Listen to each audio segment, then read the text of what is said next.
box, as you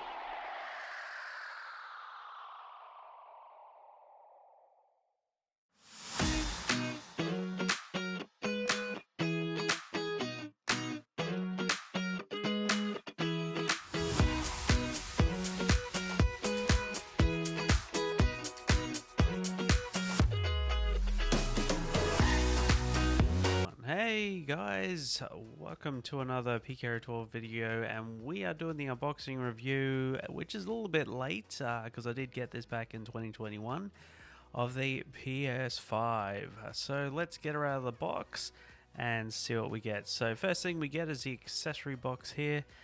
As you can see, we have the manual, straight up, the PS5 manual.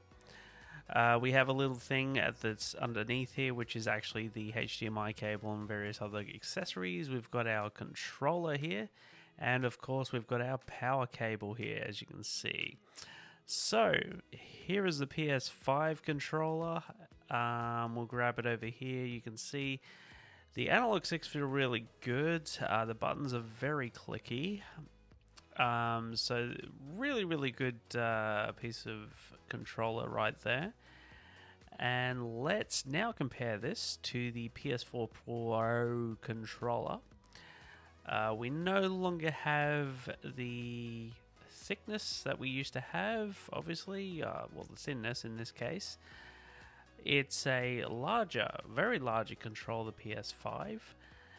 We no longer have that RGB light at the back, mostly used for VR and all that sort of stuff, and it's a lot bigger than the previous generation. Now let's get the PS5 out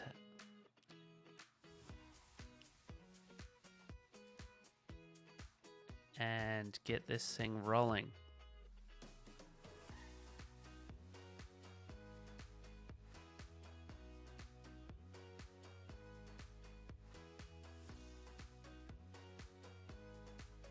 Okay, let's get it out of its packaging and let's see what we have here. So we've got it obviously in the classic white. So this was got obviously very close to before they had the color changes and all that sort of stuff. This was bought just before the SSD sort of firmware upgrade occurred, so I waited until then. And it was also really hard at the very start to get these.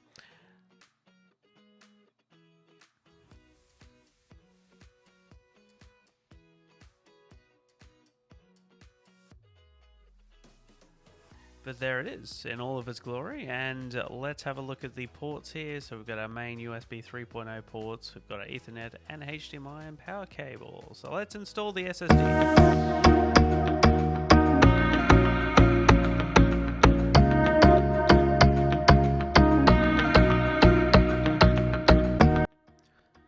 Okay, so I went with the Samsung 2TB 980 Pro PCIe Gen 4 drive. This does 7,000 megabits per second read-write speeds, which is a requirement for the PS5. And we've got our cheap heatsink here off of eBay, which does the job and looks pretty decent for what you get for it. So it's pretty low profile, it's not thick, and it'll get you into the PS5 no problem. So let's get the lovely drive out and also the heatsink and get this thing up and running. So generally it's not that hard.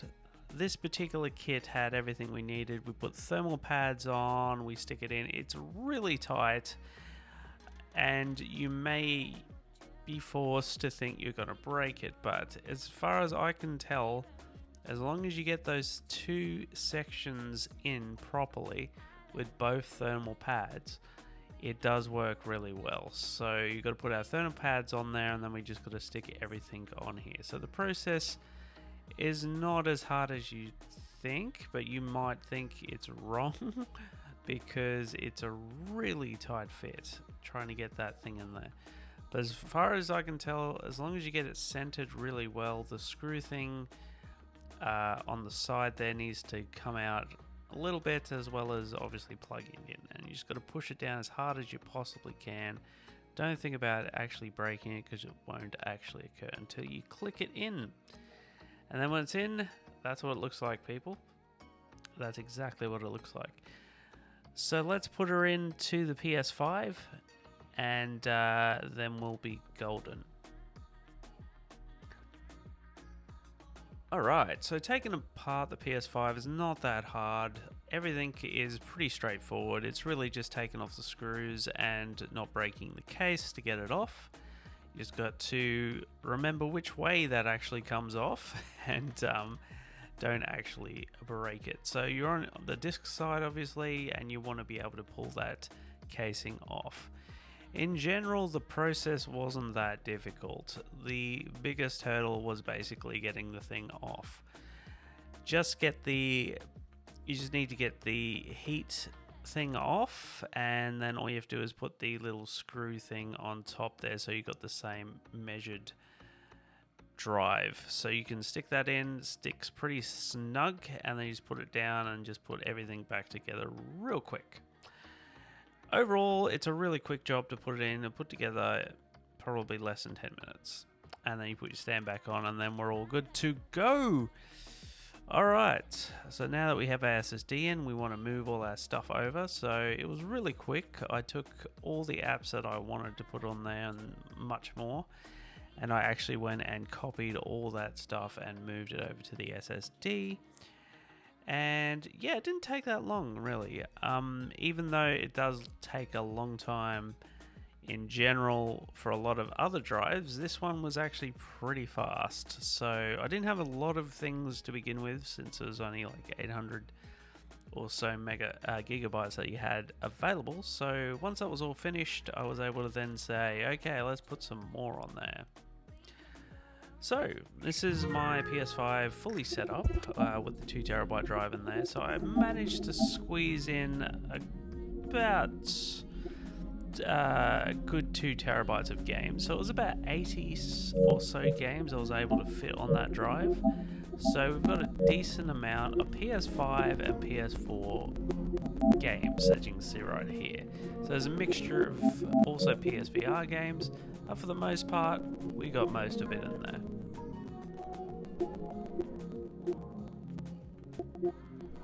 Just look at all those games.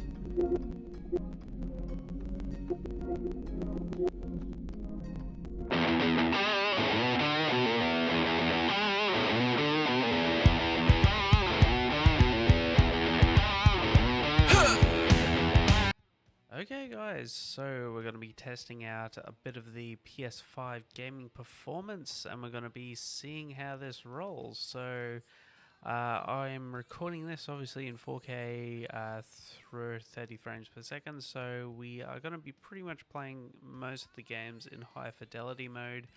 And because when you do things in 4K high fidelity, it only limits everything to 4K 30 frames. So it was pointless me putting the video at a 4K 60 frames or higher, because it's not going to record at that. So we're going straight for it. So I've got a few games here that we're going to be trying just to show you the graphical performance of the PS5 with ray tracing and everything turned on. So the first thing we're going to try is an old school PS4 game. It's going to be running at 4K 30 frames obviously. But it's not going to have obviously ray tracing or anything like that, because it's PS4 game. But it gives you a rough idea of exactly what it's going to look like. So let's go into Red Dead Redemption 2 and see how she looks. Alright, here we go. So this is much faster than obviously having it on the PS4. It's definitely a lot quicker. So this is pretty much the best you can get in terms of this game. In general, it's not really built for PS5. It's pretty much just built for PS4. But yeah, we can still see there's a real big improvement, even based on the capture card that I'm using. So it's doing well actually. So that's some brilliant effects there. So let's see if we can go forward a bit. So yeah, we can see the 4K 60 frames. So it's definitely a lot quicker. So this is much faster than obviously having it on the PS4. It's not really built for PS5. It's pretty much just built for PS4. But yeah, we can still see there's a real big improvement, even based on the capture card that I'm using. So it's pretty much just built for PS4. So that's some brilliant effects there. So let's see if we can go forward a bit. Ooh, what's that guy doing? Do we want to shoot him? Yeah, we're going to be shooting him. Because I want to shoot him. Oh yeah. And like usual, we're going to rob this dude. Alright, we're going to take his gun. No, actually not, because I already have... I think I already have one of those. No, we'll take his one. I'm happy to take his gun. And if I can get into position... Come on, pick it up. There we go. Alright. Looking good.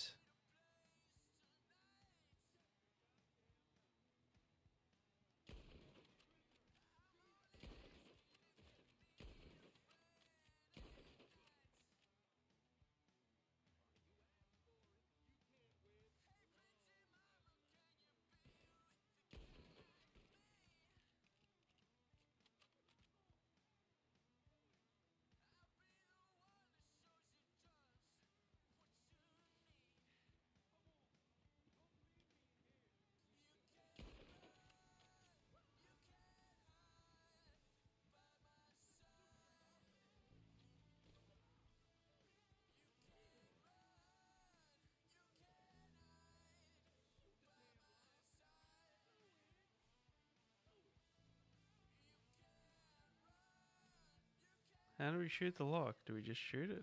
Alright, shoot the lock. There we go. Enjoy. Spider-Man remastered. So I've got this in high fidelity ray tracing mode so you can sort of see how this actually works. So let's go straight in and do our thing. I haven't played this game yet, even though I do have it on PS4, the original. I haven't. Oh, actually, I think I did play it a little bit, as far as I remember. So let's go straight into it. Ah, now I remember. Oh. Uh-oh. I'm at a boss level thing. Oh. Uh-oh. Here we go. Oh. Need to get up. Need to get up. Need to get up. Up.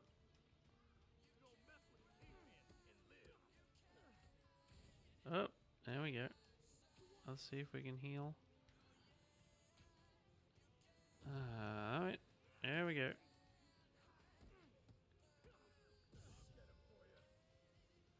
Oh, let's just make sure the Kingpin doesn't get me.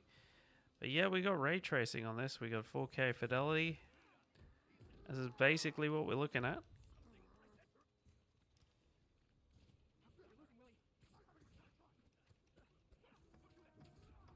Oh, hell. Okay. Oh, he keeps running at me. Oh, crap. Uh-oh. I'm gonna die. I forgot I was discussing. Here we go. It's been like this. Oh, I'm gonna die. Oh. Okay, definitely died there. But we're looking at ray tracing here. So you can see the reflections that we've got on the floor there. And in general, we can't go outside, but we can pick up stuff at least. Oh, there we go. That's how we do it. There we go. It's another PS5 game, and it's obviously Deathloop, and we're going to have that in high fidelity mode, also with ray tracing. Just to give you a rough idea of what this is going to look like. Obviously, car games I wouldn't recommend actually doing high fidelity mode because you want as much frame rates as you can get. I know with Dirt 5 you'll get 120 frames per second providing you go into performance mode, which will give you that 1080p obviously resolution. So that's one thing you need to realize obviously with those particular games, is that getting that full 120 frames per second usually means you're running at 1080p. You're not running at 4K. Sometimes you might be running at 1440p that at the most, but for the most part at 1080p equals basically your 120 frames per second for all of the car games out there, as well as Call of Duty and various other ones like that. Alright, so this has got ray tracing on it, high fidelity 4K mode for Deathloop. Okay, let's take a quick gander around, eh? So there's some ray tracing here. You can see the sun come off. Oh, that is definitely, you got so that mirror effect. Oh. Shouldn't have walked in there. So we go this away. But yeah, reflecting of the sun, that works pretty well.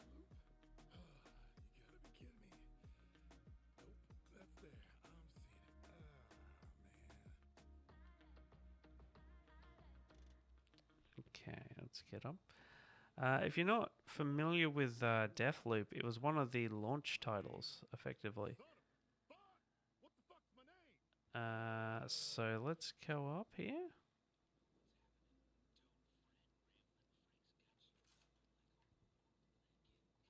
This is one of the ones where the haptic feedback really works.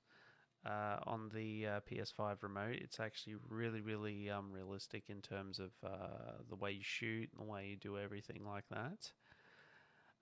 So we get squeeze to shoot, hold for sights, and reload. Okay, very good. Why can't I crouch? Oh, there we go. Alright, R1. Alright, so we want to do R1. Okay, here we go.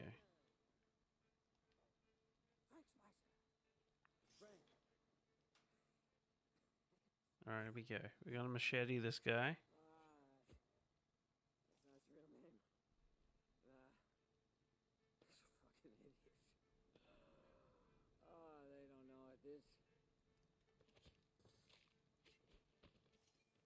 Alright.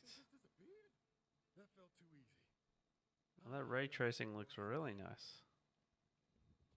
I can feel the steps on like the haptic feedback on this thing is it's really good. Like you can feel the steps that you're doing. Right now I'm stepping on rocks and I can sort of feel that through the controller. It's really weird feeling. Let's focus. Tag enemies. Oh, okay.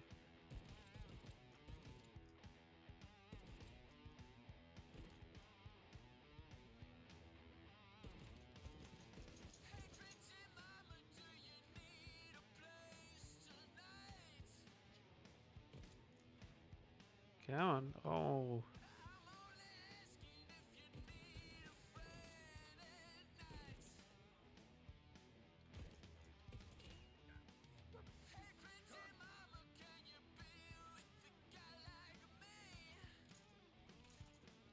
Wow, that's really weird. You can really feel those haptics in the shots and everything.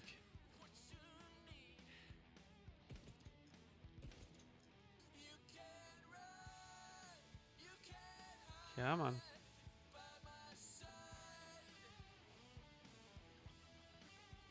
It's really hard to shoot on a controller. Alright, well, this has been really nice. I do like the way this works.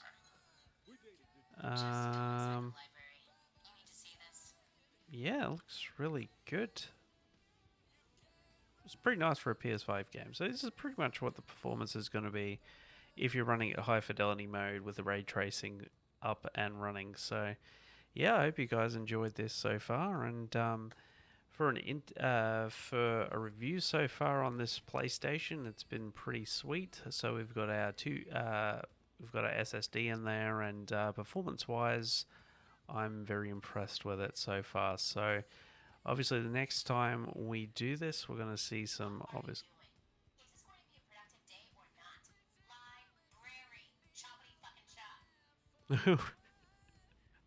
I was wondering what was happening there. So yeah, once we get that all sorted, we'll get more things into the future. Obviously, I want to test out the new VR 2, and we're going to see what that's like on the PS5. So I hope you guys enjoyed this review of the PS5, and we will get more reviews down the track with other things related. So I will be catching up with a lot of this stuff, and I will see you guys later. By my side.